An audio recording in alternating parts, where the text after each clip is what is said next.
We spent some time last week talking about this Princeton letter with 48 demands for the Princeton faculty, or for the administration. And it's totally out of control, but not unlike a lot of things that are going on college campuses. So the other day I read an article by 2 Princeton professors, and I just want to encourage the courage that it takes to speak out on our campuses. One of those professors is John Londrigan. He's a professor of politics and international affairs at Princeton. Go Tigers. Professor, how are you, sir?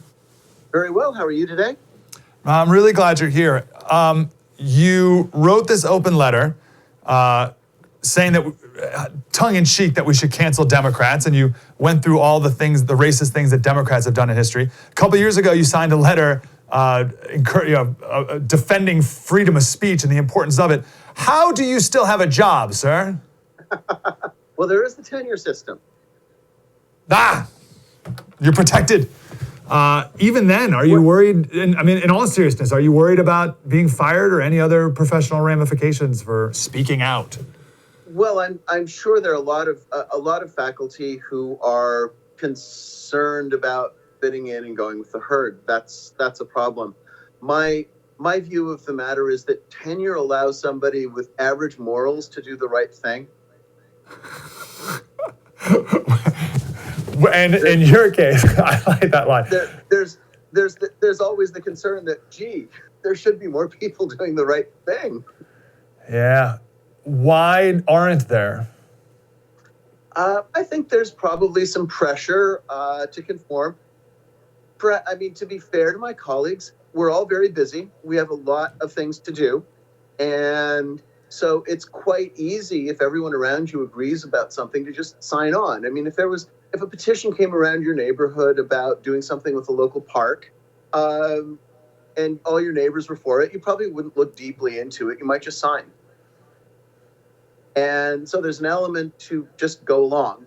And then there's another element to just strongly believe that if you know the right thing to do, you should just make everybody get in lockstep behind you, which is very unfortunate. Maybe we'll start with the letter. We'll start specific, and then we'll get more bigger picture here. What of those 48 demands is most concerning to you? The one of the demands called for the constitution of a faculty committee that would review research and writing to make sure that it wasn't racist. Now, let's be clear. When people start impinging on other people's rights, they always do it for a good cause. It's never for a bad cause. And so the cause is wonderful. We don't want people to be racist. But having a faculty committee that reviews your research before it goes out, A, will probably turn into some kind of court of star chamber, and B, you shouldn't have prior restraint on what people say. That's counter to not just to the spirit of the First Amendment, but to its letter. And it's counter to the Chicago principles that my colleagues adopted recently. I think it was end of 2015. Recognizing that free speech is at the heart of the university's mission of inquiry. Wow. That was deep and insightful. I want more of that. Like, subscribe, get more.